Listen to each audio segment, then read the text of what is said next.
welcome inside R.A. Fagnall Hall. I'm Luke Tanaka.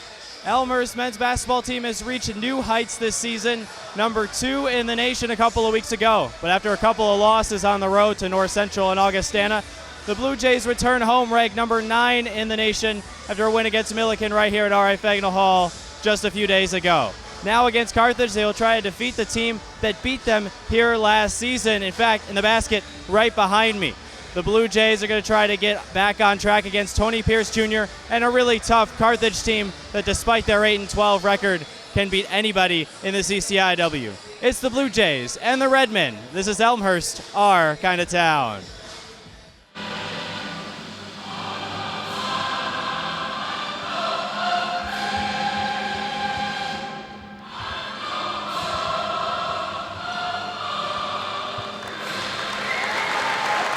CCIW basketball is live. I'm Luke Tanaka. So glad to have you alongside as Elmhurst College Blue Jays face the Carthage College Redmen today at R.A. Fagnall Hall. The Blue Jays looking for another key home win. It's always critical to hold serve at home in the CCIW. So we'll start with the starters for the Carthage Redmen.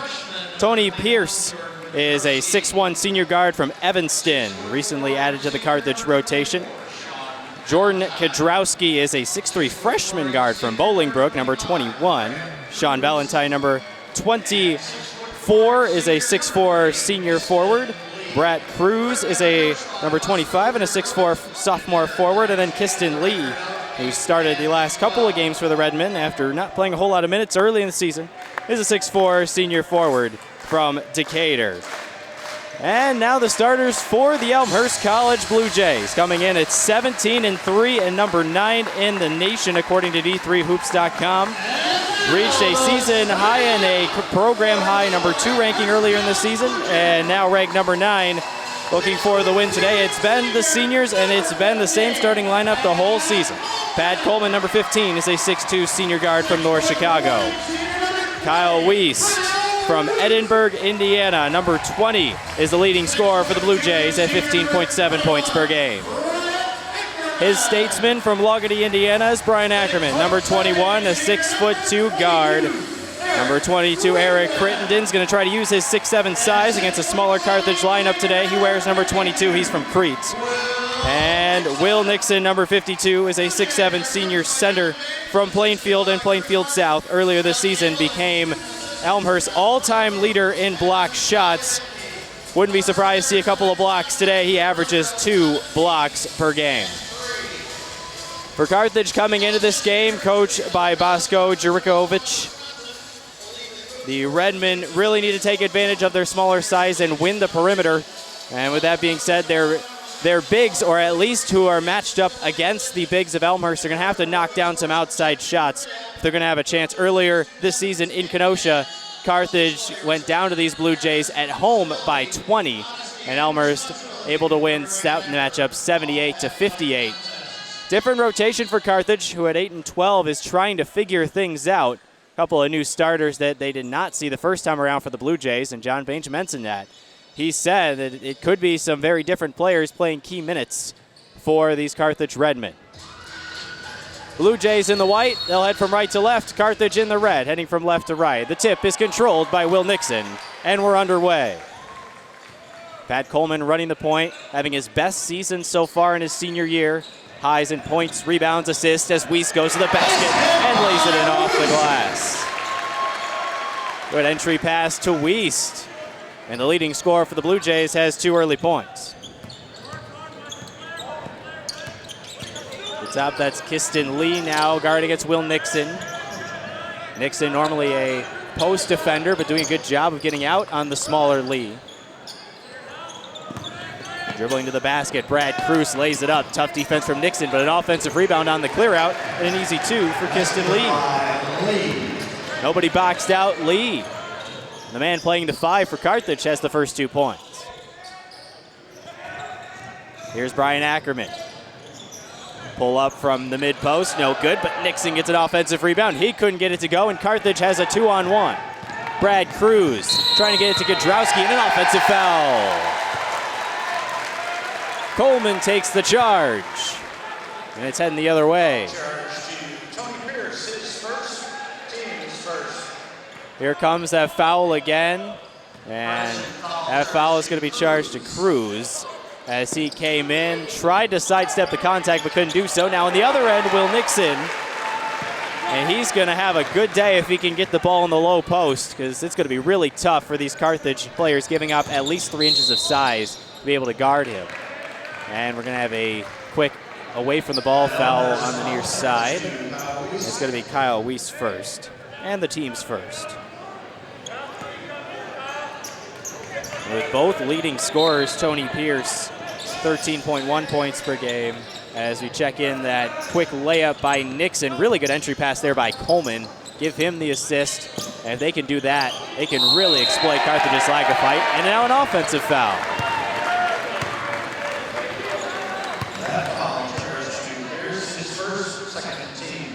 First foul on Tony Pierce Jr. And the second on the team. Blue Jays down low to Crittenden, still trying to exploit that size advantage. Tough left-handed lead. Eric Crittenden for 2. And he's going to have a size advantage as well down low. In that rebounding battle, the Blue Jays are the best rebounding team in the conference, and that should hold serve today. Skiston Lee thought about a 3, but thought better of it. Swinging around to the near side, and Cruz. If Lee can hit that 3, that could be a really key play for Carthage as Kudrowski dribbles it out of bounds. The freshman, Jordan Kudrowski from Bolingbrook in Downers Grove North. Playing here against the Elmhurst Blue Jays, relatively close to his hometown. I can only imagine some family in attendance from the area. Crittenden tries to find Nixon, and he will track the ball down away from Pierce. Bounce pass to Ackerman. Really nice job as Ackerman lays it in. 8 points and 4 different scores for Elmhurst in the early going, and that is no surprise. Blue Jays rotate a lot of players, and a lot of players can score. Tony Pierce Jr. on the near side. He can score in bunches. Lee will pop the 3 this time. It's well short, and it'll go out of bounds and stay with Elmhurst now. That was only Lee's 3rd 3-point attempt of the season. But if Carthage wants to exploit Will Nixon wanting to guard in the post, Lee's going to have to be the one to knock down shots. One dribble for Coleman, and now Ackerman for 3. Near wing, a little bit strong, but Crittenden got an offensive rebound. He puts it back up, and he gets it to go. First Blue Jay player with 4 points. And the coach on the Carthage side wants a quick timeout just 3 minutes into the game. It's going to take some really good boxing out from this Carthage team if they want to hold that rebounding play at where it is. We're going to check this pass by Nixon here. Really good job between the defenders, and then under the basket, Ackerman just a nose to score. And Ackerman for the easy 2 there. He made it look easy as he got caught under the basket, but one dribble and a good job by him of putting it up and in. Brian Ackerman this year, in talking to him after the loss to Benedictine, which was the first loss by the Blue Jays, the Eagles over in Lisle now ranked inside the top 3 in the country, undefeated. And the notice from him, Ackerman was, they played one of their worst games of the season. And he said, it's rough to lose a game like that, but at the same time, they want to play their best in March. And really, if you want to play your best in March, it starts right now here in February, as that one is tipped up and then it's pulled down by Ackerman. Pierce Jr. with the shot from the near side, but he couldn't get it to go.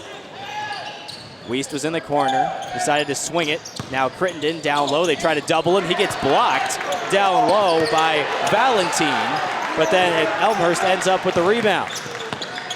Crittenden now matched up against Cruz. Weist comes out and Cruz looks to get him.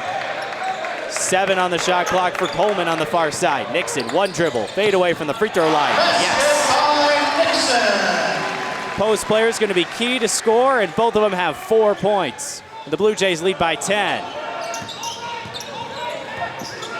Carthage scored the second basket of the game and hasn't scored in over 3 minutes. Pierce Jr. on the handoff, into the lane, tough left-handed shot, and he gets it to go.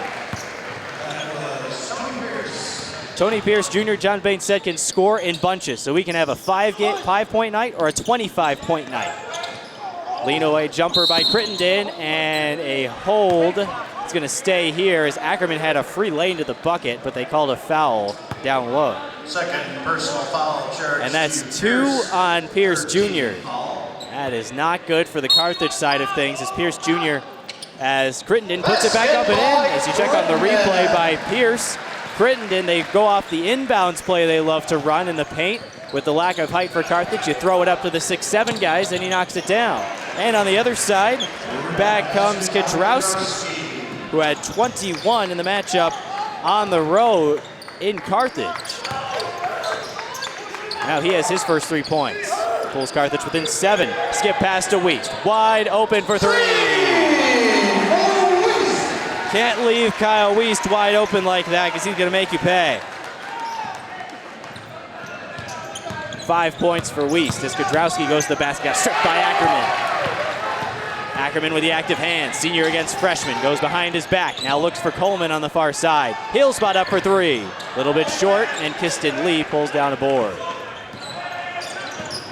Quick pace in the early going as Crittenden does a good job of getting a hand on a pass intended for Cruz. And our first sub of the game comes in. It's Wyatt. As we check out that 3-pointer from Wiest. I mean, there's nobody within 8 feet of him. When you give Kyle Wiest that much room as he points to the nice pass on the opposite side, he's going to knock it down. Wiest ranks 8th in the conference in scoring at 15.7 points per game. Pierce Jr. running the point as Braden Schwebke checks in as well for the Blue Jays. And we will have a foul on the floor before the shot. It's going to be Wyatt's first. Wyatt just checked into the game, the 5'11" senior guard from Newton, Illinois. And Kenny Payonk is also in for Elmhurst at that dead ball. He'll replace Nixon. Payonk the other center on this team as he comes out to guard Kiston Lee. Payonk, the 6'6" senior center from Oak Forest, had his best game against Milliken just a couple of days ago. 16 points, a career high on 7 of 8 shooting. All over Valentine on the far side, but he gets the hand up to Kadraowski, who goes behind his back. And now the switch with Payonk will pop a 3. Little strong back iron and the rebound out to Payonk. Coleman back up the other way, coast to coast. Not quite there. Payonk skying for the rebound, but Lee had a little bit of position on him. And Valentine, that's Cruz, will bring it out. Coleman double teaming Lee. Needs to find his man. Schwebke guarding Cruz. Now Lee, spot up baseline J. Little strong, rebound by Ackerman. Ackerman trying to get into the lane. Wild pass for Coleman. But the senior knew where the other senior was. Hayden Wyatt. And now Ackerman on the far side. Payonk, remember, 7 of 8 a couple of days ago. But he's so unselfish, always giving the ball up. John Baines says he has to yell at him to shoot. Now with 8, Coleman's going to have to hoist one up. With 6, turnaround at the block. Way too strong. And the rebound pulled down by Cruz. Kadraowski, crossover dribble, but then the bounce pass was too far away from Valentine. They get it back. Lee goes in, and an offensive foul. Ackerman takes a charge. The second offensive foul charge to Carthage.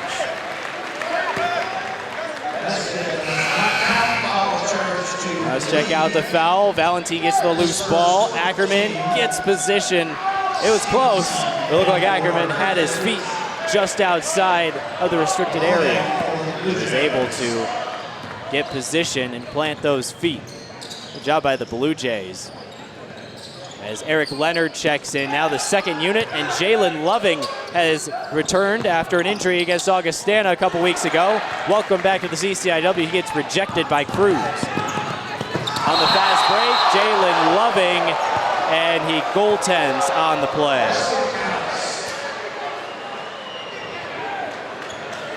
And we'll check the goaltending call once again. It was not on the backboard as Kadraowski put it up. Ooh, that's a close call. Loving didn't like it. The crowd on the near side didn't like it, but it's going to be 2 more points for Kadraowski. Right at the peak, as Payonk probably could have popped that if he had a chance, but lost the ball briefly. Schwebke playing with the mask after breaking his nose against Milliken earlier this season. Now Leonard will shoot a 3. It's well too strong, but the hustle of Schwebke gets a rebound. Schwebke Had a player come down hard on his nose, broken nose. That's why he's wearing the mask. Wyatt for three from the corner, halfway down, no good. Schwebke got the rebound and got fouled by Stevenson.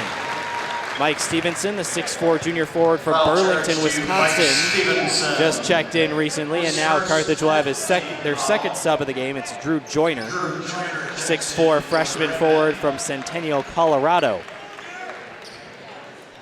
All second unit on the floor for the Blue Jays, but they are all seniors as they do the high play to Loving, but Cruz got position and was able to tip up the pass.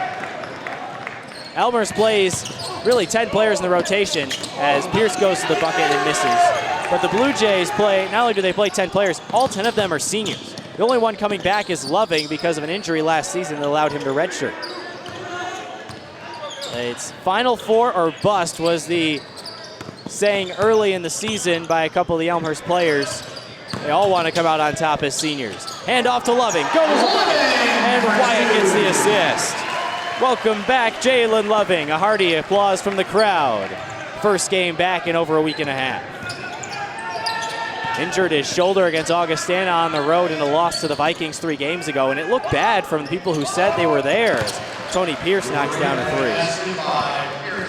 It's 19-12. Wyatt is going to try to answer, and his rattles out, and Payog puts his shoulders down as he's going to be charged for a foul. Foul charge to Payog, his first, third. Another sub in for Carthage, that's Miles Olson, 6'1" senior guard from East Troy, Wisconsin. And Carthage will bring the ball back up the floor. They've hung in it despite being down by 10 at one point. It's now 19-12.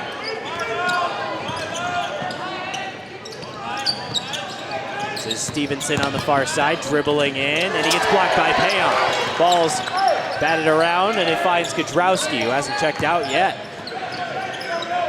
Here is Jordan Kudrowski, the freshman, trying to go to work on Eric Leonard, one of the toughest defenders in the conference. Now for three, it's good with one on the shot clock by Drew Joyner.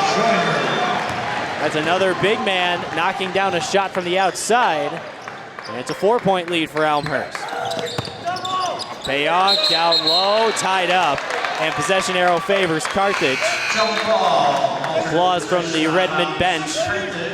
With 10:35 to go, Kyle Weiss checks back in for Wyatt. On the floor for the Blue Jays, Eric Leonard, Brandon Schwebke, Kenny Payog, Jalen Loving, and Kyle Weiss, the one starter. Kudrowski to Stevenson, drop step to the lane, no good, off back iron, but he'll go to the line for two. That's 2 on Kenny Payonk in about 3 minutes. Check out this three-pointer by Joyner. We mentioned as Jalen Loving goes out to guard, mentioned the big guys are going to have to knock down shots, and well, there's one at least, as Stevenson is now the 6th Carthage player in the scorebook. He's got 1 point on that free throw. Stevenson shoots 75% for the season, and he knocks down the second one as well. Scored a career-high 25 points against Wheaton College. 12 of 15 from the free throw stripe, so he's at his best when he gets to the line, and he did so there. Baseline J for Schwebke, rattles in. Kyle Weiss, the baseline pass. Schwebke with the J. 4-point Elmhurst lead, 21-17, halfway through the first half.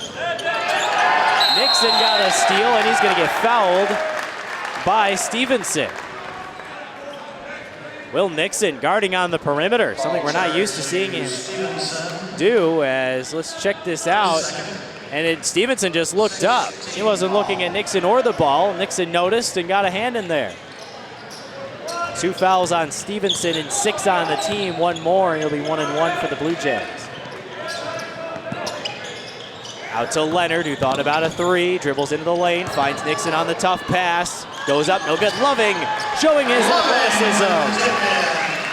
4 points in his first game back. Jalen Loving, really nice job of hanging and hitting from the low block.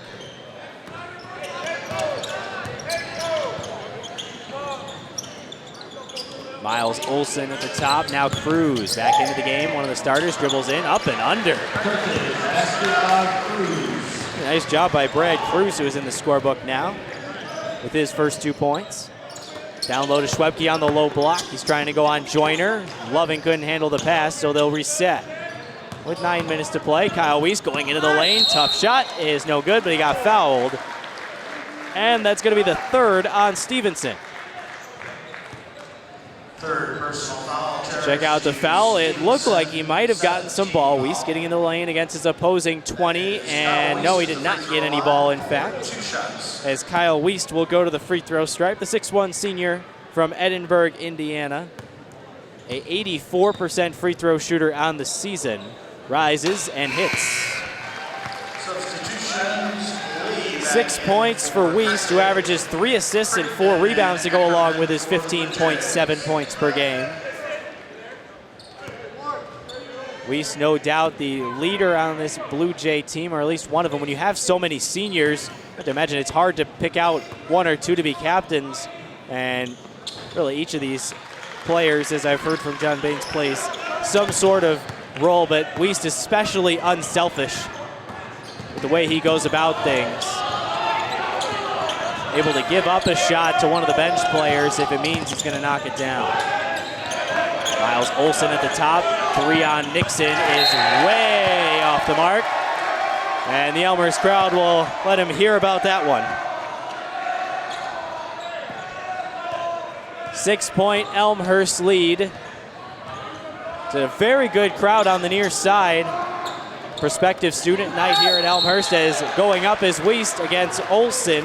And he puts his hands up because he knew he wrapped up Weiss trying to go back up. And he will go to the line once again. Will Elmhurst leading scorer.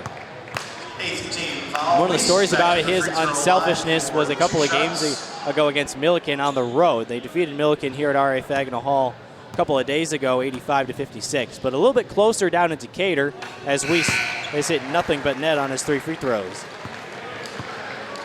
Going into a timeout with about 5 minutes, maybe 3 minutes to go, John Baines goes into the huddle and says, Kyle Weiss, you're going to get the ball and come off a screen, and Peyton Wyatt's going to be wide open in the corner. Wyatt, another senior and a bench player for the Blue Jays, as Weiss has 9 points with that free throw.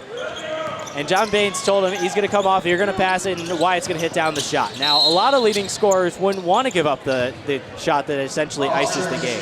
As Pat Coleman gets charged with his first, 15. But Kyle Weiss, in his unselfish ways, went with the play. Wyatt knocked down the shot, and the Blue Jays ended up winning down in Decatur and keeping their perfect CCIW record at that point. Going up against Crittenden was Joyner. We've had a lot of whistles in the early going. This one's going to go against Crittenden. It's his first and the team's 6th, and Drew Joyner will go to the free throw line. Joyner, one of the freshmen playing serious minutes on this Carthage team. The other one, Jordan Kodrowski, who started. As foul was on the floor, we'll get another foul. 6 on the team now for the Blue Jays. And Ackerman has his first. Lots of whistles. Valentine will go to the free throw strike. One of the seniors on this Carthage team, 6'4" from Cary, but he missed the free throw, and Elmhurst will come up the other way, leading by 8. Ackerman finds Crittenden on the backside. Coleman, now Crittenden just inside the 3-point line. 8 points for Crittenden. 10-point Blue Jay lead, tying their largest of the contest.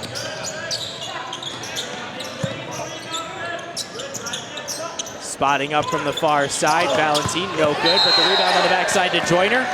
And the AD, Paul Crone, helps the officials out on the right baseline as, yes, Joyner did indeed step on the baseline.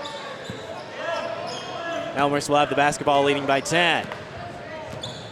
Pat Coleman, senior point guard, despite giving up a lot of minutes to Eric Leonard, who's had a really good season. Weiss goes up and under, no good, and Kiston Lee grabbed the rebound. Olsen, pass to Lee, who is left wide open for the layup. Miscommunication, John Baines smiling with his bit of frustration there on the defensive end. And Eric Crittenden double dribbles a turnover, but back to Pat Coleman. He's having his best season despite swapping minutes with Leonard, whether it's foul trouble or injuries, whatever it is. Eric Leonard, John Baines has called him a starter playing off the bench. He wears number 3 for the Blue Jays, but Coleman on the floor right now, and he's had highs in points, rebounds, assists, field goal percentage, as that one is turned away by the Blue Jays. And Coleman's out and running with Weist. Bounce pass back to Coleman, who lays it up and in. 7 in the scorebook for the Blue Jays, who lead once again by 10. Bounce pass to Lee at the elbow, thought about a shot. Did not take it. Coleman got another steal. Pat Coleman back up the other way. Crittenden to the bucket, and it's a block. He couldn't quite get the left-handed floater to go, but he'll go to the line for 2. Foul charge. 6:47 to go in a 10-point Elmhurst lead. Eric Crittenden will go to the free throw stripe. As you check out this, again, Weist unselfish, giving the ball to Pat Coleman, and he lays it in. Didn't even need the glass for that one. But Weist, you could tell, with 3.0 assists per game. As Crittenden knocks down the free throw, he's got 9 points. That's a game high along with Tony Weist. Pierce back in for Carthage. Crittenden against Augustana here at R.A. Fagnall Hall hit game-tying shot. Or excuse me, that was actually against North Park, I should say, as he knocks down another free throw. It is now the game's leading scorer, first in double figures with 10. Against North Park, a game that Elmhurst really needed against the Vikings. And a turnover now by Carthage on an offensive foul. Foul charge to Pierce, his third. It's Tony Pierce Jr.'s third foul. So Stevenson, who averages 10.7 points per game, and Tony Pierce Jr., who averages 13.1, they both have 3 fouls. And they're leaving Pierce Jr. out there with 3. Crittenden from 18 feet. No, not going to take that one. Ackerman to the lane. Tough shot, no good. Valentin got the rebound. Ackerman went flying past the baseline. He has to get back on defense. Lee going in transition, and a really nice layup by Kiston Lee. Averages 5 points per game. He's got 6 already. Crittenden, 1 dribble, 17-foot jumper is a little bit too strong off the top of the backboard. Off the back iron, and the rebound comes out this time to Mike Leeser. Crossover dribble on Coleman. Leeser around the bucket. Now Valentin, baseline J, and it's good. Timeout taken by the Blue Jays. And the Blue Jays will take a 30-second timeout. Talk about the defense perhaps. 8-point lead with under 6 minutes to play. And Eric Crittenden talking about him. Both games that have gone to overtime in conference play. First against Augustana earlier this season, and then second against North Park. In that North Park game, he hit the shot at the end of regulation to send the game into overtime. And then against Augustana, it was Crittenden and Will Nixon, the 2 guys down low, who combined for 6 out of 8 of the Blue Jays' points in that overtime session in what was the biggest win perhaps in Elmhurst regular season history, an upset of number 1 Augustana earlier this season. That was when the Blue Jays were at number 5 in the country, and that's what propelled them up to 3rd. As Will Nixon looks for Crittenden down low, and another good job of passing down low. Nixon is another one of those guys where John Baines sometimes has to tell him to shoot. He's a very good field goal percentage shooter.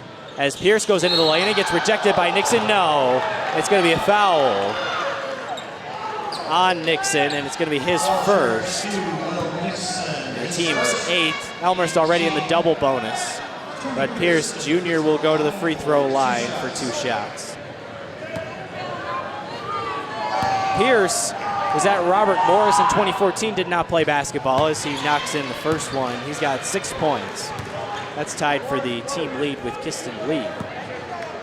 And Pierce Jr. then transferred to Carthage, but didn't play basketball in last season, and then really only joined the team about halfway through this season, into December.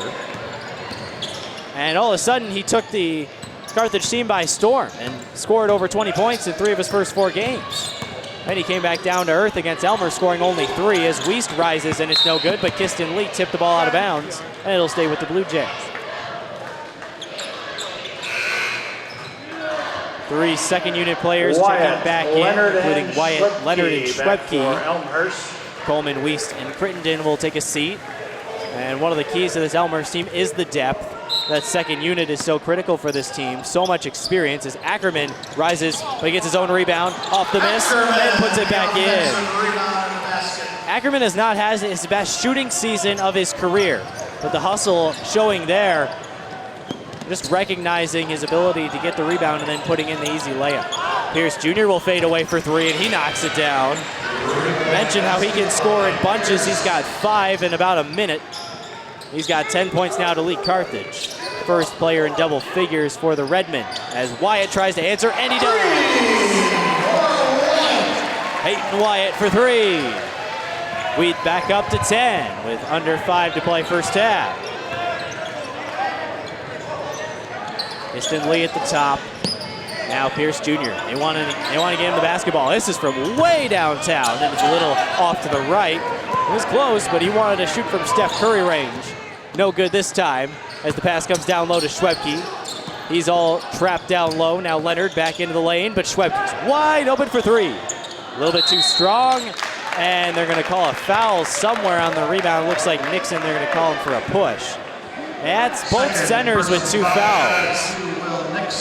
Foul trouble early as the referees have had some quick whistles today. Our officiating crew, Rick O'Neill, Jerry Scherzinger, and Eric Anderson. Cruz comes back in. Loving and Payonk back in for Elmhurst, which means we have the starting, or the second 5 on the floor. All seniors. The only player that will be back next year is Jalen Loving, playing the 3 for Elmhurst this year, despite his length and his 6'6" frame. Kiston Lee misses the free throw. Carthage has not been able to convert from the stripe, and Kenny Payonk has the rebound. Payonk has to be careful with his 2 fouls, not to pick up a cheap third here at the end of the latter portions of the second half. Skip pass to Schwebke, extra pass down low to Loving.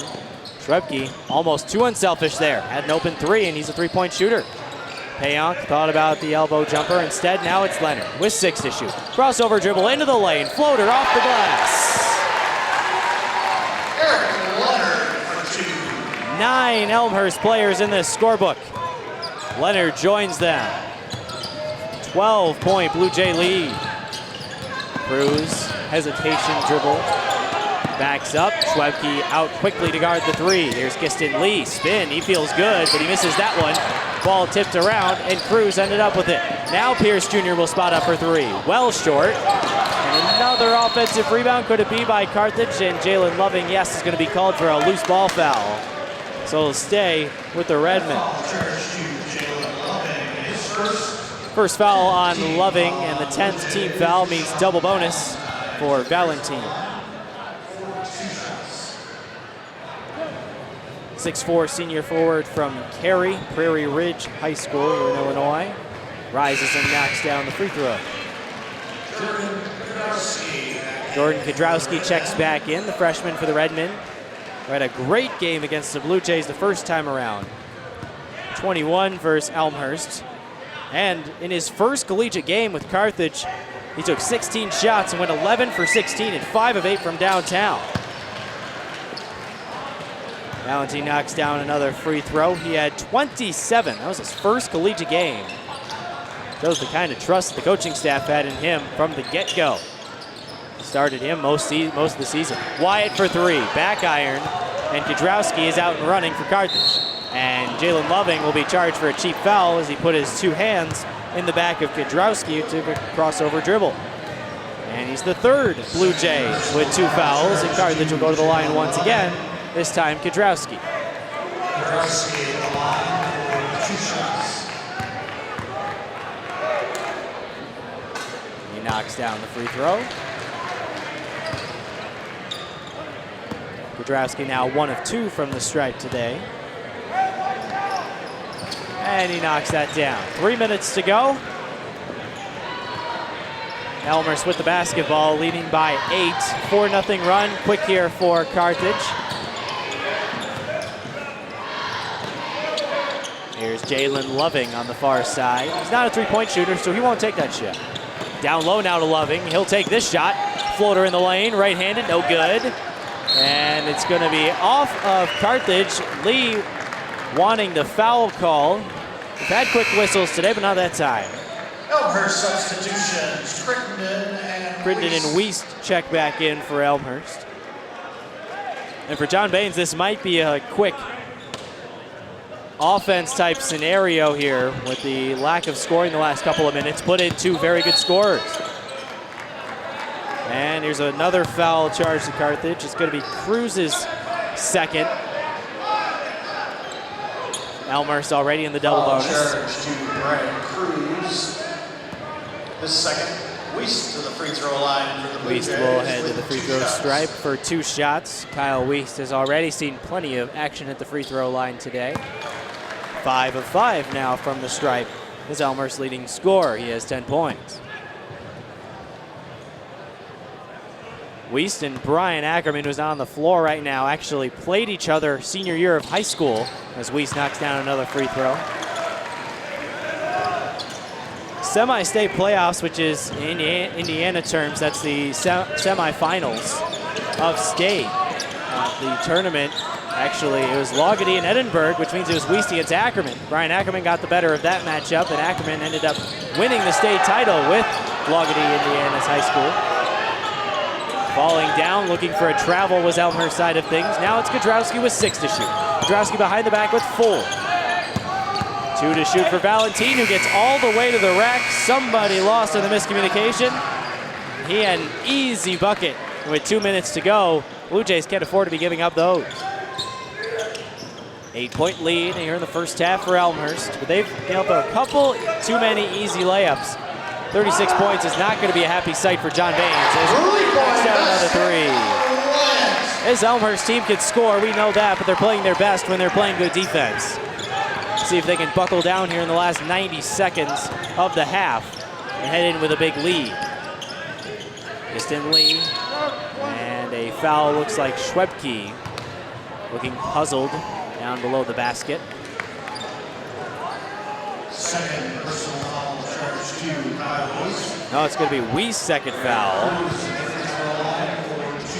Foul trouble amassing for both teams. Tony Pierce Jr. and Mike Stevenson on the Carthage side have 3. Brad Cruz with 2. Free throw is up and good by Cruz, who has 3 points. As Payong checks back in, Schwebke's out. And Brian Ackerman will check in, and Wiest will head out with his 2 fouls. He'll sit perhaps for the last 90 seconds of the half. On Elmer's side of things, Kyle Wiest, Kenny Payong, Jalen Loving, and Will Nixon all have 2 personals. A lot of fouls here in the first half as Cruz knocks down his second free throw as well. Eric Leonard will bring the ball up the floor. He spent lots of times patrolling the point for the Blue Jays this season. Splitting that time with Pat Coleman as Ackerman circles to the bucket and gets it to go. Off the glass. Ackerman's had one of his toughest 3-point shooting seasons of his career, but when he gets to the basket like that, you know he's being effective. Now Valentine will spot up for 3. No good, a little too strong. Kiston Lee pulled down a board over Payong. Leeser, fade away, and it's good. 8 Redmond in the scorebook now as Leeser has his first 2. Under a minute to play first half. Elmhurst leading by 9. Eric Leonard on the near side finds Crittenden. That's a good place for him to be. That's his typical move to the left hand. Trying to get the rebound. He does. Trying to go back up now. And he gets it to go the second effort. 14 for Crittenden in the first half. 5-second difference between game and shot.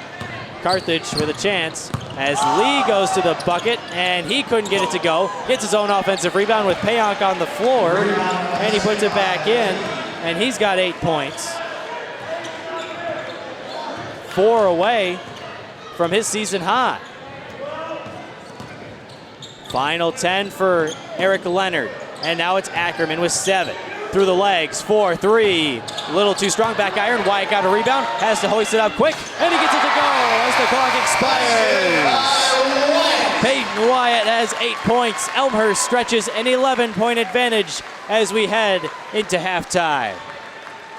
What a great job by the Blue Jays there, buckling down on defense, and they'll definitely be talking about that in the locker room with Carthage shooting 50% from the field in that first half. Elmhurst 8 of 8 from the free throw line, but they give up 2 points at the line to Carthage, who has 10. Give some more stats, some highlights, and some more from the second half from R.A. Fagnall Hall. Blue Jays lead by 11 as we head into halftime. Have you visited the Elmhurst Public Library lately? The Kids Library is a wonderful place. When not being used for library programs and classes, Elmhurst Public Library card holders can reserve the meeting rooms. The second floor is where you can find the adult and teen collections. An enclosed area, devoted to high school students, provides space to create, play, share, and study together. Use our computers, or bring your own, to our work-friendly business center. Technology classes for all expertise levels are taught in the computer lab. High-quality audio and visual equipment in the Creative Studio gives you the opportunity to create, record, make, and invent. You can produce real items with a 3D printer and poster printer. Study rooms provide space for studying on your own or working with others. The larger gathering room is available to reserve by Elmhurst Public Library card holders. Our convenient book drop and drive-up window make picking up and returning library materials a breeze. Don't forget, Elmhurst Public Library is always open online at elmhurstpubliclibrary.org. Welcome back for the second half of Elmhurst basketball as Elmhurst leads 53-42. Let's take a look at a couple of the first half highlights as the Blue Jays got out on top early by 10. Kyle Wiest, one of the leading scorers for the Blue Jays with 11, including that layup. Brian Ackerman as the Blue Jays trying to get on the glass. You saw that there. Tony Pierce Jr., the leader for Carthage. With that scoop shot, he's got 10 points. Wiest for three, his only three-point attempt of the half, and he knocked it down. Peyton Wyatt, and the unselfishness of the Blue Jays is showing. 13 assists on 21 made buckets. We said Carthage was going to have to shoot from the outside, especially their bigs. Well, there's Drew Joyner there, and Brad Cruz also in the scorebook. 23 bench points between the two players as Crittenden knocks out one of his patented 17-foot jumpers. Kiston Lee has done a great job. He's only 4 points away from his season high. As you see Coleman and then Lee once again getting to the bucket. He's done a great job of doing that so far in this first half. Tony Pierce Jr. once again, 10 points for him, the Carthage high. Eric Leonard, one of those bench players, adding to those 23 bench points. Valentine, again, the Blue Jays gave a couple too many easy layups. You could see one there. Wyatt, not only did he hit this three, he also had a great shot at the buzzer, which we'll see in a second as Ackerman puts one in. Here's Ackerman for three. He misses, but Wyatt with the hustle. Rebound, turnaround, Jay, and he's got it. And the Blue Jays head into the locker room with Wyatt an 11-point lead. Elmhurst shot just 3 of 11 from downtown in that first half, but Carthage shot only 4 of 11. And the Redmen are definitely going to have to up that number if they want a chance to get back into this game. One of the things that I thought was pretty interesting is that Elmhurst is actually only out-rebounding Carthage by 4. This is a team that out-rebounds teams by bunches. And when I say that, I mean they average 10 more rebounds than their opponents. So they have a 4-rebound advantage, but Kiston Lee has 3 offensive rebounds. And Carthage is really hanging in there. Kiston Lee, 8 points and 7 rebounds, having a really good game at the 5 spot, which is pretty surprising considering his lack of height. But he's had some great hustle, and he's kept that rebounding battle close. It'll be Blue Jay basketball to open up the second half, leading by 11. And Eric Crittenden has to jog over so that he can put the ball in play. Eric Crittenden, he is the leading scorer, 6 of 11 from the field and 2 of 2 from the stripe. He's got 14 points. Elmhurst shot just 8 free throws, but they made all of them in the first half. Carthage, 10 of 12 from the stripe. Back underway, number 9 Blue Jays in Carthage. Elmhurst trying to hold serve on their home court and sweep the Redmen. With 15 to shoot, it's Crittenden at the free throw line. Backing in on Valentine. Looks to go up and under, and he gets it to go. Crittenden has 16 points. John Banks said he needed to be more physical at the rim. Whatever he's doing now, it's working. Struggled the last couple of games, but this one, very good one against the Redmen. Here's Kiston Lee. He had a hot first half. He misses this time around, though, and the rebound finds Nixon. It's going to be really tough to score on Nixon on the interior. Wiest pops a three, and it's just off back iron. Crittenden swiping for the rebound, but it's Lee instead. 13-point Elmhurst lead, just getting started here in the second half. Here's Jordan Kudrowski. He had 21 in the meeting in Kenosha, but Kudrowski so far just 7 in this matchup. There's Kudrowski going to the bucket, a foul on the floor. Third personal foul charged to Will Nixon. And it's Will Nixon's third on the Blue Jays. personal and the first on the Blue Jays of the half. Pierce Jr. goes into the lane, gets fouled by Ackerman, goes up, almost gets it to go, but not quite, and he'll go to the line for 2. Ackerman has 2 fouls. Lots of foul trouble in that first half as well as we check out that last play, as Crittenden got a hand in there, but then Ackerman came down onto Pierce. Pretty classic foul call, but Pierce misses the front end as he has 10 points to lead all Carthage scorers. Kiston Lee just behind him with 8. Now he's got 11 as he swishes in the second one. Pierce Jr. hadn't played basketball, or at least at the collegiate level, in a couple years. As he attended Robert Morris University here in Illinois, but then didn't play basketball. Then transferred to Carthage and didn't play basketball for a year before joining the team in December. As Crittenden thought about a 3, but he doesn't usually pop from out there. Now this is his area, but he gets double teamed and he gets fouled by Cruz on the far side as he came over to help Valentin. It's 3 on Cruz, there's 3 on Pierce Jr., and there's 3 on Stevenson for Carthage. 3 on Nixon, 2 on Loving, Payonk, Ackerman, and Wiest for the Blue Jays, as Crittenden right-handed floater, I should say, is no good. Used to the left-handed floater from Crittenden. That time trying to switch hands. He was a little short. Pierce Jr. runs into Wiest, and it's a steal. Crittenden looked up, and Kiston Lee brought his right arm straight down on the hands of Crittenden. And it's going to be a foul on him. It's 2 on Lee. And the second team foul, as you see Pierce Jr. losing it, Coleman kicking it, and then Crittenden grabbing it, and Lee swiping down on Crittenden's wrists. Here is Crittenden, leading scorer. They'll leave him open out there, and I don't blame him. Crittenden not one to spot up for 3. Here's Ackerman driving into the lane, gets by, and will be charged for a foul. That's 4 on Pierce Jr.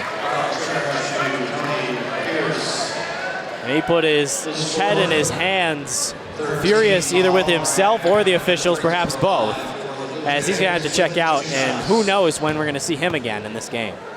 Ackerman heads to the stripe, a good free throw shooter, rattles out the first one.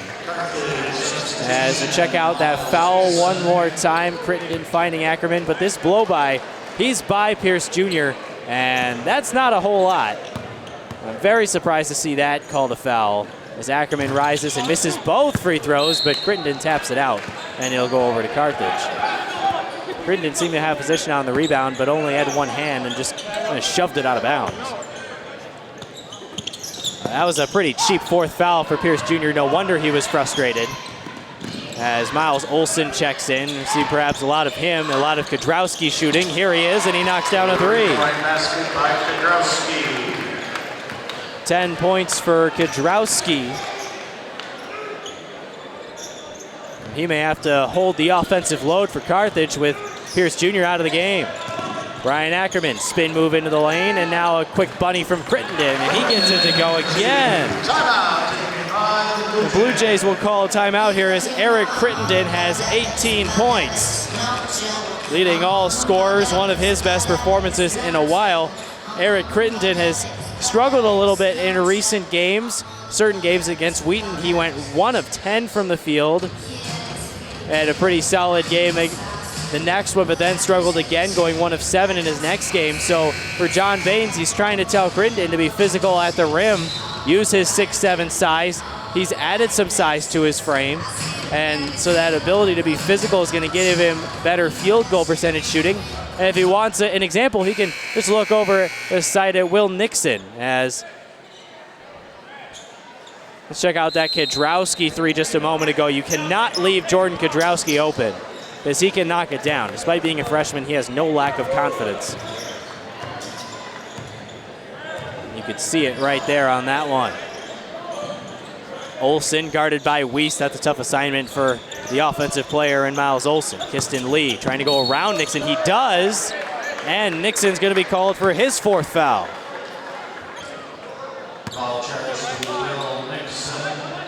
We may not see Nixon for a while, too, as the Blue Jays have all sorts of foul trouble down low. Payunk Loving with 2, Nixon with 4. But I suppose if you have to give up some size and play a smaller lineup, it's not going to be the end of the world against this Carthage team. Driving to the lane is Cruz, the blow-by. 6 points for Cruz, showing off his acceleration. 3 minutes in, Elmhurst still leading by 9. Ackerman, reverse layup, no good, but Kiston Lee pulls down another rebound. Very impressive down low from Lee. Valentino bring it back up the floor. Now he's going to spot up for 3. Iron backboard, no good. Weist out and running for Elmhurst. Carthage gets back well, but Ackerman trying that reverse layup again, and he got fouled. Looked like Valentine, who ran away from the official, is going to be the one charged with it.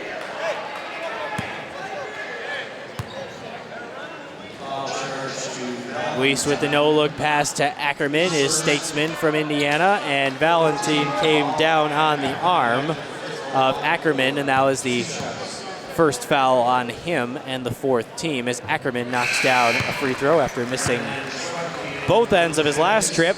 Ackerman's got 7 points, a 74% free throw shooter on the season. Double digits in 3 of his last 5 games, including 19 against Augustana. And his 5 of 11 from the field was his best game in over a month. It was 3 games ago, and see if he can get hot come February and March, because Ackerman is definitely going to be a key part of this Blue Jay offense. He can start hitting some shots, shooting just 29% from downtown. Very surprising for him. Quickness advantage to Cruz, but Kiston Lee wants to hand off to Valentine. Crossover dribble. Now Lee, Schwebke got a hand on the pass. Cruz looks at the shot clock, and an over and back call. And definitely an explanation needed, as I believe what the officials are saying is that Schwebke tipped it, but then Cruz tipped it before he went over the end line, and then the ball went over, and that was where the over and back was called. So it is so. And 4 minutes into the second half, Blue Jays with the basketball. Ackerman feeling confident, but gives it to Payunk. Back out to Ackerman. 4-3. Rattles out. Payunk tipped out the rebound. Weist went over to get it. He got Ackerman, and now Payunk down low. The floater is good. Shows the depth of this team after scoring 16 points just a couple of days ago. That's the first 2 for Payunk. And he's the 10th Blue Jay in the scorebook today. It's only the first shot Payunk has taken in this game. It's Valentine, hands off. Nice job to Cruz. Sucked in the defense, then got Cruz, but Kiston Lee got another offensive rebound, and a foul will be charged on the floor. Let's see who it's on. Foul charge to Kenny Payunk. It's going to be Payunk's 3rd, team's 4th. Payunk with 3 and Nixon with 4, the 2 centers for the Blue Jays. Kiston Lee having a very good game against this Elmhurst squad. You can see why he's been inserted into the starting rotation. Valentine almost traveled and then somehow got that layup to go. What a play by Valentine. Wow. Schwebke dribbles back and hands off to Coleman. Last year's starting 5 minus Nixon plus Payunk, as Schwebke thought about a 3. He has not had the opportunities to take those 3s today. Weist wants a screen from Payunk, now rises and fires and knocks it down. 13 points for Weist. And Elmhurst leading scorer has them up 13. Kudrowski trying to answer, got cut off by Coleman. Brad Cruz guarded by Schwebke. Carthage offense trying to get something going. Good defense on this possession from Elmhurst. Cruz got just enough separation Foul charge to past Brendan Schwebke Schwebke. to draw the foul. His first. It's only his first, but this is the team's Carthage fifth. substitution, Stevenson comes back in with his 3 fouls. Leonard and Loving come back in for Elmhurst. So extra added height on the floor for the Blue Jays with Loving in the game. As you check out that foul, you can see Cruz just get enough of a step on Schwebke as Loving rejects Stevenson. And Wiest is out and running. Looks down for Schwebke. Wide open under the basket. Almost lost it. Wiest gets another assist. And Elmhurst up by 15.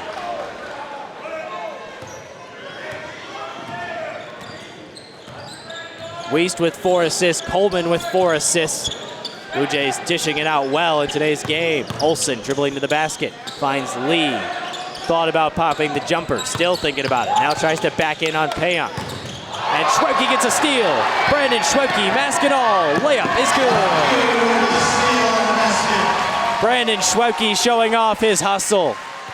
He's been such a key hustle player for the Blue Jays. And a timeout is going to be called by Carthage as Schwebke gets a huge ovation from Chris Martin, the assistant coach of the Blue Jays. 17-point lead for Elmhurst as they're beginning to pull away here.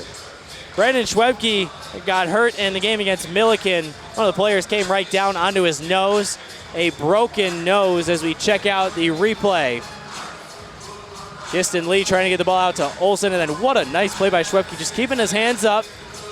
And then mask and all, easy lay-in. For Schwebke, I talked to him before the game, and he said the only reason the mask really affects him is looking down. He can't really see below him. He can't put his eyes down to look down, but he can move his head down if he needs to look down. But shooting is fine, layups fine, passing, no big deal. Side-to-side movement, maybe a little bit, because the mask kind of lays a little far away from him with some padding in between it, obviously. It's interesting type mask.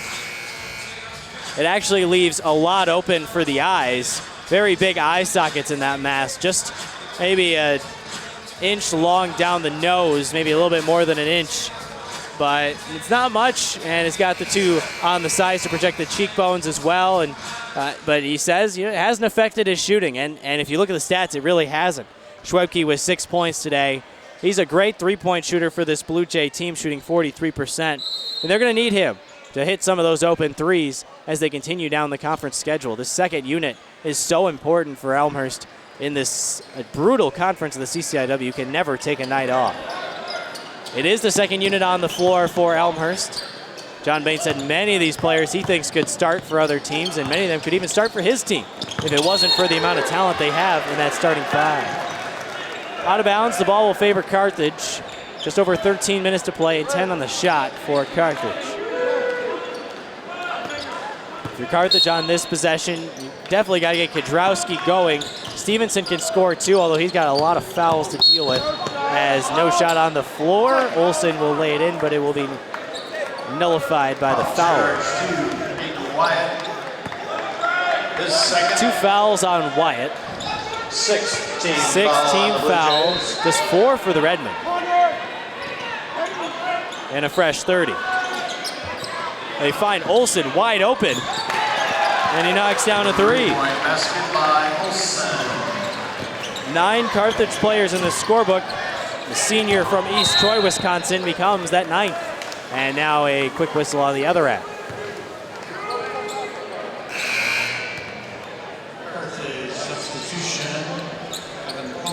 Kevin Kozel will check in for the first time. Brad Cruz now has 4 personals, and he's going to have to go out.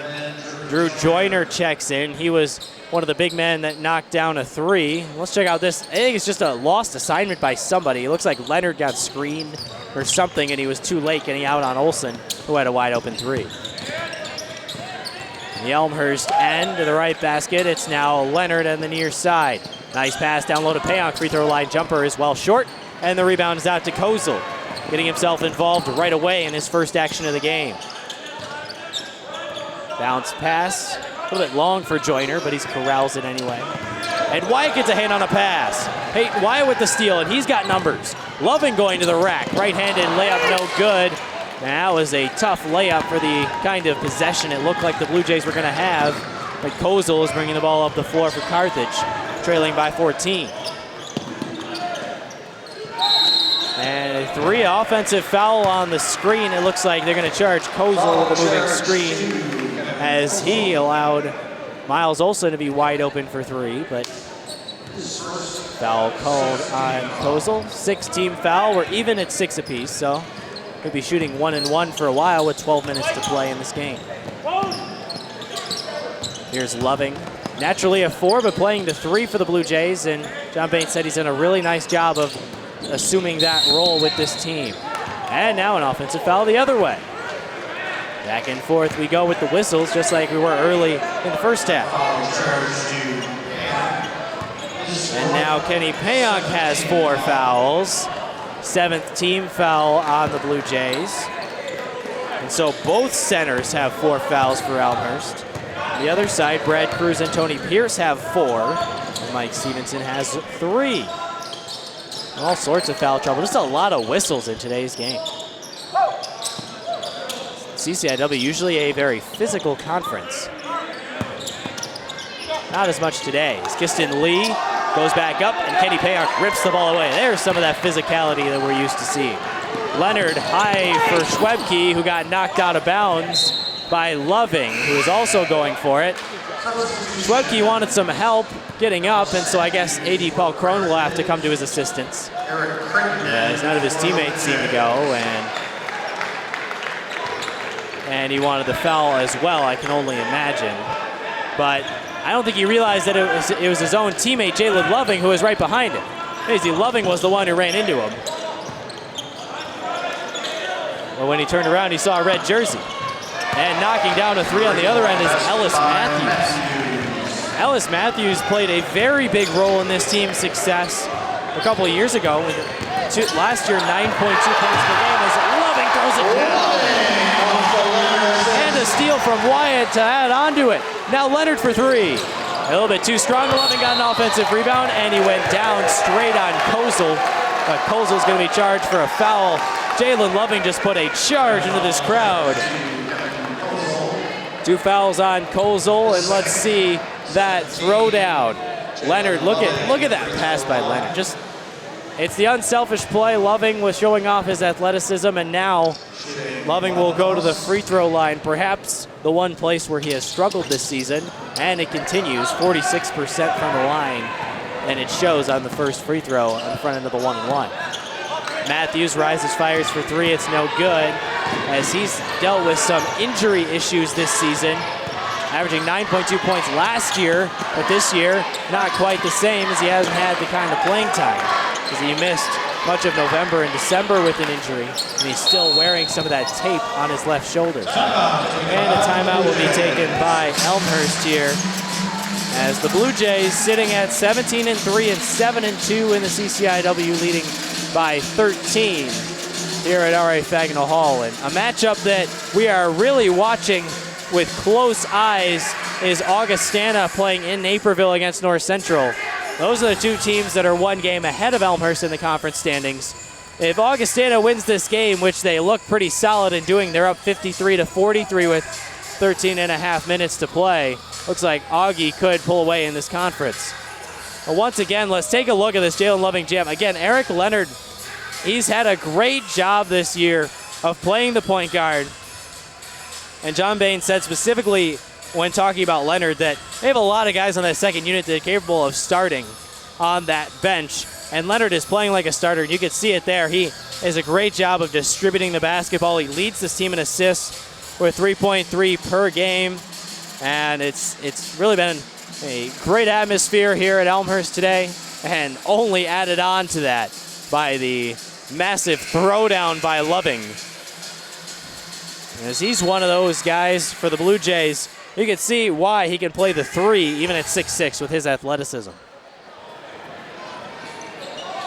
69-56 out of the full timeout by the Blue Jays, and we will sub in for Elmhurst last year's starting 5 with Schwebke instead of Crittenden from this year's Schwebke started all of last year using that hustle and that defense, but adding more offense with Crittenden this year. As Brian Ackerman reaches double figures for the 4th time in his last 6 games with that 2, and with 10 minutes to go, Elmhurst leads by 15. Mike Stevenson, crossover dribble into the lane, and a foul on Crittenden this time, who is the one post player for these Blue Jays who's not in a ton of foul trouble. Only 2 fouls on him. 8th team. Compared with Payonk with 4 and Nixon with 4. Stevenson at the free throw line for 2 shots. Stevenson could barely raise that shot up as Crittenden had position on him. But some contact nonetheless. And Stevenson knocks down a free throw. He has 3 fouls, does Stevenson, who is at the line right now. He had double digits in 7 of his first 9 games. But then all of a sudden, 1 of the next 6. And then he's had in his last 3. So he's been inserted really back in to this offensive rotation for Carthage. It's been a moving carousel for this team as they continue to try to figure it out. Joyner's first foul as the Elmhurst students have risen to their feet. Perhaps that dunk woke them up a little bit. And Kyle Wiest will head to the free throw line once again. Wiest so solid at the free throw stripe today, perfect, and this time he misses. 84% for the season, but Kyle Wiest misses that time. He claps his hands together, perhaps a little bit frustrated. 9:30 to go. Dribbling into the lane is Kozel. He lays it up, but he misses short. Wiest is on the ground. Kozel trips over him, and Elmhurst will run out on a 4-on-4. Schwebke on the far side. Pass to Crittenden was a little wild, but he's able to re-corral it, and they find Ackerman, who passes up a wide-open 3 and gets fouled on his way to the bucket. No basket, but a foul on the floor. And it's Stevenson's 4th. He's trying to make his case for why that was not a foul or what he was trying to do, but Ackerman will go to the stripe. 9th team foul, so still 1-1 for Elmhurst. 74% from the line is Ackerman on the season. Very smooth on the first one. 11 points for Ackerman, 3 in double figures along with Crittenden and Wiest. Peyton Wyatt has 8, and Schwebke has 6 to add on. Ackerman a little short on the second one. Joyner has the rebound. Another reason, a great reason to have so much depth and so many seniors is that even when some get into foul trouble, say Payonk and Nixon today, as Crittenden gets a big block and Coleman comes down with a rebound, you can have other guys score on this team. There are a lot of players on this team that can score. As Ackerman spots up for 3. Bang! 14 for Ackerman. Double digits in 4 of his last 6 games. Elmhurst has extended a 17-point advantage here at R.A. Fagnall Hall. Great. It's been a great game for the Blue Jays in terms of spreading the wealth. Wiest once again finding his teammate Ackerman and his statesman. This time Ackerman knocks down the 3. It has not been the greatest season for Brian Ackerman in terms of three-point shooting. 29% on the season. He injured himself early in the season, didn't miss any time for it, but you could just tell the elevation wasn't there, and on his 3, the driving wasn't there, so he struggled with scoring, but now you're really starting to see him as the crowd is really great here on the near side here at R.A. Fagnall Hall. The students have packed in, lots of prospective students here today, so it's a big day for sports recruitment here at Elmhurst, and the students have shown up. And the Elmhurst men's basketball team has treated them to a really great performance so far. Cruz knocks in a layup off the glass. Cuts it to a 15-point game. 8.5 to play. Ackerman in the corner. Pass to Schwebke, who pump fakes on the 3 and drives. They find Coleman. Wide open. Pat Coleman for 3. 5 points, his first 3 of the game. Everybody's fired up. 18-point lead. Ackerman tips it out, and it'll go over to the Blue Jays as Ellis Matthews touched it before it went out of bounds. Pierce finally comes back in. He missed over 10 minutes of action in this half with 4 fouls. Schwebke checks out. Nixon is back in. Nixon also playing with 4. But with an 18-point lead, if Nixon does pick up his 5th, it's not the end of the world for this Elmhurst team. Crittenden on the extra pass. He can hit that mid-range jumper, but decides to forego it to milk some clock. Now they find him under the basket, and he gets it to go. Plus the foul. He's got 20. Crittenden's best offensive game in conference play. Leans into the contact. Foul on Joyner. 10 team fouls on Carthage. And the 3-point play is converted as he rattles in the free throw. 21 points, 3 away from his season high, and the most he's had since that season high, which happened on December 19th. Kozel into the lane, pass out for Cruz, who's wide open.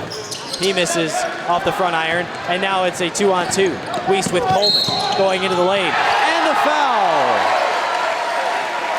And one for Weiss. Anything you can do, I can do better, Eric Crittenden. 23-point lead. Weiss avoiding the contact and laying the floater in.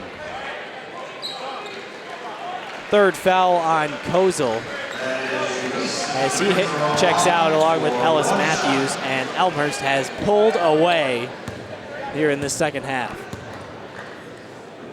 Weiss rises and hits. 16 points for him, right along his season average, and the Blue Jays lead by 24.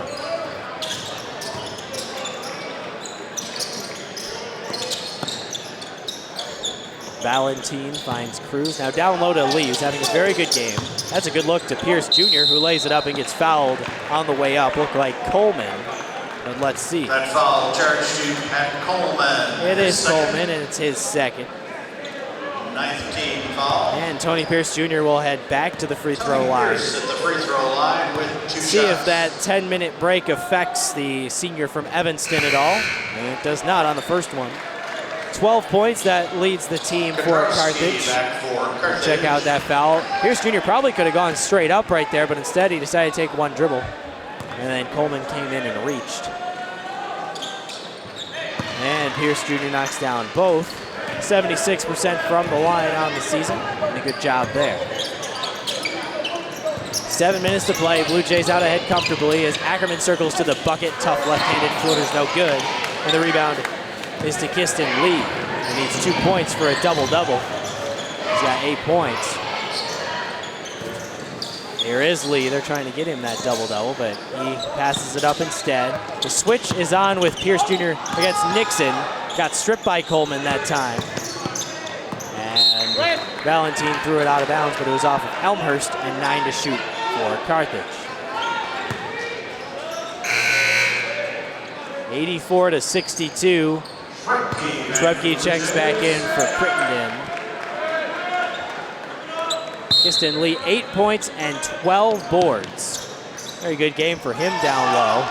They get it to him beyond the arc. Gudrowski got stripped by Coleman. Another turnover for the freshman against a senior, and Coleman gets fouled on his way to the bucket. Even though the foul is on the floor, Gudrowski will be charged for the foul. It's just 1 on him, as just a little bit too loose with the basketball. A really smart play by Coleman. He has a knack for those steals, averaging 1 steal per game leading the team, but he misses on the first free throw. Coleman, the senior from North Chicago. He hasn't played over 20 minutes in his last couple of games with the surgence of Eric Leonard onto the scene, but splitting time with Leonard, and that'll keep the team fresh, having so many players that can play in this rotation. As another foul on the other end. Foul charge to Brendan Schwebke, his 2nd. 2 for Schwebke, so you'd be hard-pressed today to find a player that doesn't have 2 fouls, so has played at least 10 minutes in this game. And now Cruz will go to the free throw line. 8 points, trying to add. 3 of 6 from the field, and now 2 of 3 from the free throw stripe. Carthage, after shooting 10 of 12 in the first half from the free throw line, is 5 of 7 here in the second half. 5 of 8 as that one never had a chance, and Brian Ackerman pulls down a rebound. Blue Jays started the season with 3 straight wins, but then fell to Benedictine here at R.A. Fagnall Hall, got down by a whole bunch at halftime and just could not recover, losing by 8 as Nixon down low gets it to go against Lee. Really good pass from Ackerman. 2 more points for Will Nixon. He's got 6 in limited action with his foul trouble. Kudrowski behind the back jacks up a 3 that's well off to the right, but Carthage have position on the board. There's one thing that can be positive from the Carthage side. They really haven't been dominated on the glass like the Blue Jays are used to doing. And another foul, that time Coleman, who has 3. His third. The only player who has played tonight for the Blue Jays that does not have 2 or more fouls is Eric Leonard. He doesn't have any. Pierce Jr. knocks down the first free throw, 14 points. So Elmhurst then, after losing to Benedictine, rattled off a bunch of wins in a row.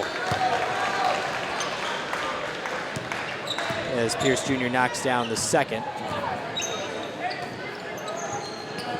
15 wins in a row for Elmhurst, including an overtime victory over Augustana here at R.A. Fagnall Hall, and an overtime victory over North Park right here at Elmhurst as well. As Schwebke spots up from the corner, well too strong, and it's off of Nixon and out of bounds. And it'll go over to Carthage. But after those wins, then they had to travel the toughest part of their schedule, back-to-back games at North Central and at Augustana, and they were both double-digit losses. Reached a program high ranking of number 2 after the win against North Park, but then fell back down to 9 now as Lee now has a double-double, knocking down his 9th and 10th points of the game with that layup. First 2 points of this half. Then they bounce back against Milliken as Coleman just inside the 3-point line is no good. With under 5 to play, Carthage will walk it up the floor. So the win against Milliken, John Baines said, I asked him if it was a statement win. He said, statement's a strong word, but to give up 56 points against a Milliken team, despite their struggling in the game, was really important to have that defense show back up again. As Kudrowski jacks up another 3, it's no good. And the rebound is Will Nixon. 66 points in this one. They won't be incredibly happy with the coaching staff with the defensive effort. That's something they're going to have to work on in the last month and see if they can get that defense back to where it was early in the conference schedule when they gave up 64 to Illinois Wesleyan, 65 to Milliken, 58 to Carthage, 46 to Wheaton. As Carthage takes timeout, trailing by 21. So glad you could join us. I'm Luke Tanaka from R.A. Fagnall Hall, and the Blue Jays really doing a great job of dominating a team at the bottom half of the conference standings. Right now, Augustana and North Central battling in Naperville for supremacy in the conference. North Central has turned a 10-point deficit into just a 3-point deficit at home with under 6 minutes to play. Both teams 8-1 in conference play, 1 game ahead of the Blue Jays. We'll check out Carthage's last basket. The one that gave Kiston Lee a double-double. He's had a couple of nice moves in the lane today, has Lee. 12 rebounds to go along with 10 points. As Augustana and North Central, a 3-point game in Naperville, that one going to go down to the wire. And Elmer's trying to find that defense. 56 against Milliken, perhaps that's the start of it. And perhaps that's actually, I believe, John Baines' daughter hanging out down on floor level with his wife, Emily Baines. Perhaps prospective student well into the future. Elmhurst next women's basketball star. Who knows? Rising up was Kyle Weiss. No good. It's on the hardwood. Pat Coleman. It's still on the hardwood. He finally gets a hold of it, and now there's 10 to shoot. Coleman down low to Nixon with 7. Nixon goes up and gets fouled by Valentine. Nice job by Coleman there of not panicking despite the shot clock winding down and the ball on the hardwood. As here is that pass from Coleman and Nixon. You can tell Coleman not threatened by the shot clock. Waiting for the chaos to happen and then waiting to find Will Nixon down low below the basket. Somebody's going to be open when bodies are flying around for the ball. And Coleman able to find it with Nixon as we have a towel break on the floor. With a 21-point lead, Will Nixon will go to the free throw stripe. A 61% shooter on the season, but at the same time, he has been a lot better in his last couple of games, and it shows there. He's really worked on that free throw shooting game this season, and you can tell. And we'll have a fresh 5 after this free throw for the Blue Jays. 4 of them in right now. Crittenden, Loving, Wyatt, and Leonard. And Payonk set to check in after Nixon's second free throw, which is a little bit short front iron, back iron, and Payonk will have to sit at the scorer's table just a little bit longer. Kudrowski bringing the ball up the floor for Carthage. Big wins for this Blue Jay team so far. Obviously, the win over Augustana was a big one when the Vikings were #1 in the country, but also a win that maybe nobody expected to be that big, as Pierce Jr. gets blocked by Loving. The length is what he used to block that shot, and then Cruz well off the mark on his. And the rebound out to Eric Leonard. Elmhurst still fighting for more on offense, perhaps trying to reach the century mark for the first time this season. Kudrowski finds Lee down low, and a good job by Kudrowski. Being unselfish and giving it up to Lee, who lays it up and in. Kiston Lee didn't play a whole lot in the early going. He's technically a redshirt senior. He was injured in 2014, but he started the last 3 games, and his first 2 double-digit games of the season came in 2 of those 3 starts. Wyatt for 3. A little bit too strong as it rattles out. Cy from the Elmhurst side of things, under 3 minutes to play, 88-68. As Cruz spots up for 3, it's too strong, and Elmhurst comes back up the floor. And that win that I was talking about that didn't seem that big at the time, but now seems much better with all the Alma College Scots. Nixon with a really tough bucket. That'll bring the Blue Jay student section to their feet. Very nice job by Nixon fighting through the contact. 3 on Lee, and 2 more for Nixon, who fights through the contact. Will Nixon so strong down low, and it's showing. And he has been limited by foul trouble. He's been playing with 4 fouls, perhaps for the last 8 or so minutes. And he knocks down a free throw to give him double digits, 10 points for Nixon. It was Alma College, a win here at R.A. Fagnall Hall right after the Benedictine loss. Just 4 days after that, they had to play Alma here. Alma was not ranked. Nobody expected them really to be ranked or that high. The MIAA, Michigan Intercollegiate Athletic Association, has been dominated by Hope and Calvin for years and years. But all of a sudden, Alma College is now ranked 12 in the country. They defeated Hope earlier this season, who was ranked in the top 5, as a layup is no good on the Carthage end of the floor. 91. It would be the second time the Blue Jays reached the century mark. On that. They reached against Olivet here at home earlier this season. 91 ties for the second most that Elmhurst has scored. Mike Jeltsin, first foul as he checks in for the first time. Crittenden will go to the free throw line for 2. Alma now ranked inside the top 15 in the country, with a chance to make the NCAA tournament perhaps, whether it's an automatic bid or not. So a really good win over Alma. Dubuque is never a tough game, especially on the road, and then Buena Vista win in overtime. Elmhurst 3-0 in overtime games this season. You never know how that could affect a team in perhaps CCIW tournament play, when North Central and Augustana are going to be in the fold there. Foul on the floor. And it's Leonard's first foul. And with 2 minutes to go, officially every player that Elmhurst has played so far in this game has a foul. With 2 shots.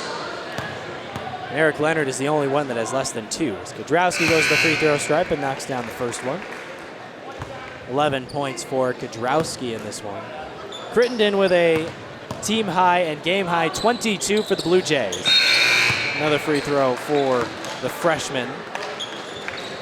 Now coming up for the Blue Jays as we look ahead. Elmhurst hosts Wheaton on February 6th, and then North Central for Senior Day on the 13th, and then heading to the road for the final game against Illinois Wesleyan. Also will travel to North Park. Definitely not an easy task in Chicago as Payonk gets 2 more. Always efficient Kenny Payonk, the criminal justice major who had a internship with the police department last semester and said he was some ride-alongs, which he said was pretty fun. Look for a feature story at ElmhurstBluejays.com that should be coming out pretty soon on Payonk's journey through that police internship. Should be a really interesting read. Crittenden spots up the jumper. Couldn't quite get it to go. 94 in the book for the Blue Jays right now with a minute to go. Fans may be saddened by the fact they won't reach the century mark, but they certainly won't be saddened by the result. 24-point lead for the Blue Jays and a dominating performance on the offensive end over Carthage.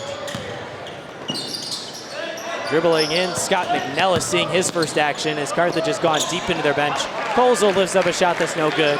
Under a minute to play. Perhaps just 2 more possessions to go. As Wyatt dribbles into the lane, gets stripped by Pierce Jr. Loving is right there to clean it up. 96 for Elmhurst. Their second highest total of the year on the offensive end. Although they give up 70 as a 3 wild from the far side. The Jeldson tried to jack one up. And now the shot clock should be turned off.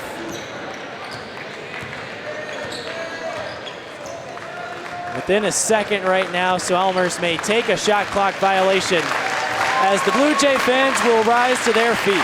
Elmhurst, 26-point win here at R.A. Fagnall Hall. And after a couple of losses in conference play on the road, they have reasserted themselves as they'll take a shot clock violation with 0.7 to go. And Elmhurst will come out with a 26-point victory. And the story is the offensive end. There is no doubt about it. 96 points for the Blue Jays, 50% from the field. And have that many points despite shooting just 28% from downtown is pretty impressive. 68 points, or 68% I should say, at the free throw line, 17 of 25. And really it was the mid-range game and just getting to the bucket that was the key. Carthage did not lead in this game. Elmhurst led for 39 minutes and 18 seconds.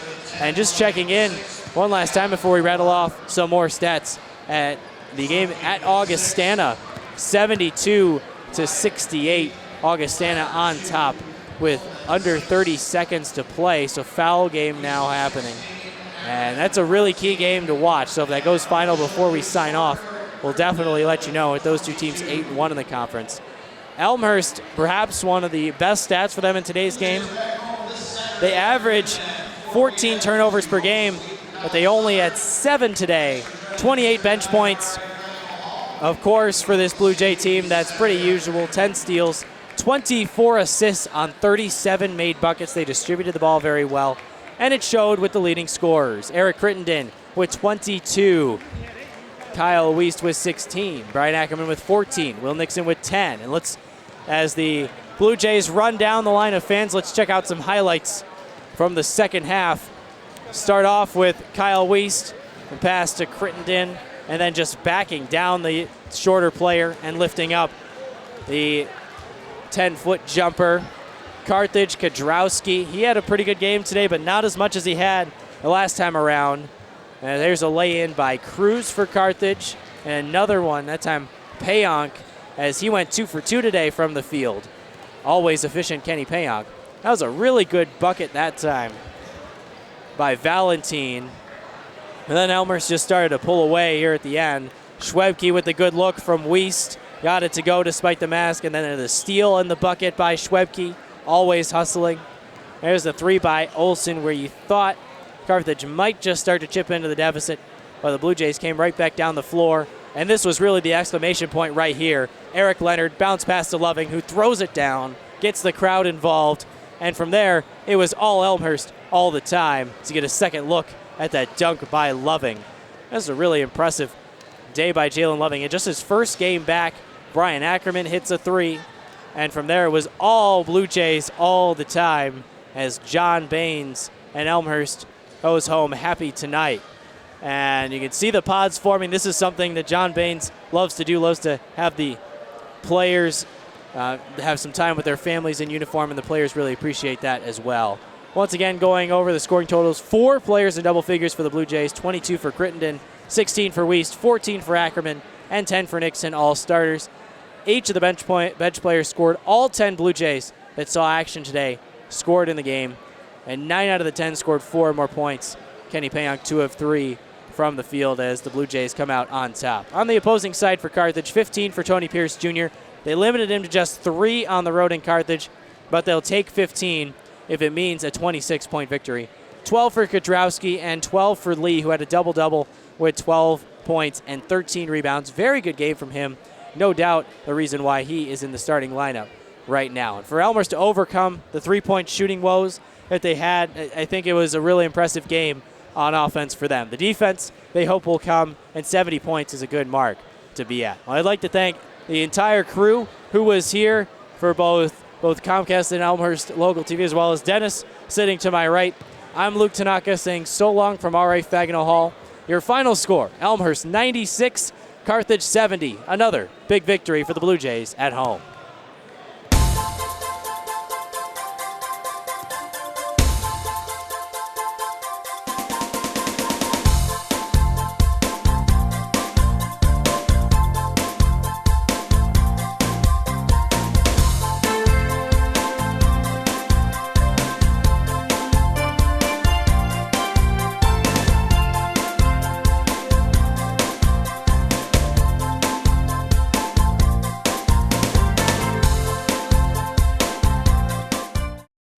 I'm Linda Hallman, Executive Director of the American Association of University Women, or AAUW. Since our founding in 1881, women have made great strides toward equality, but we are still fighting for a fair chance. AAUW empowers women by providing educational funding, advocating for laws that are fair, protecting those facing discrimination, researching issues important to women and families, and teaching women and girls to be leaders. AAUW has supported the education of thousands of brilliant women, some of whom have become astronauts, authors, inventors, newscasters, and high-level presidential advisors. Marie Curie, Rachel Carson, Melissa Harris Perry, Dr. Joyce Brothers. These are just a few of the notable women whose careers and research we helped launch. AAUW has supported the work of women who have changed the way the world thinks about physics and chemistry, the effects of pesticides, the psychological development of girls, and the profound harm bullying can cause. Our groundbreaking research explores why women are paid less than men, the prevalence and harm of sexual harassment and bullying, why so few girls consider careers in science and math, and how schools shortchange girls.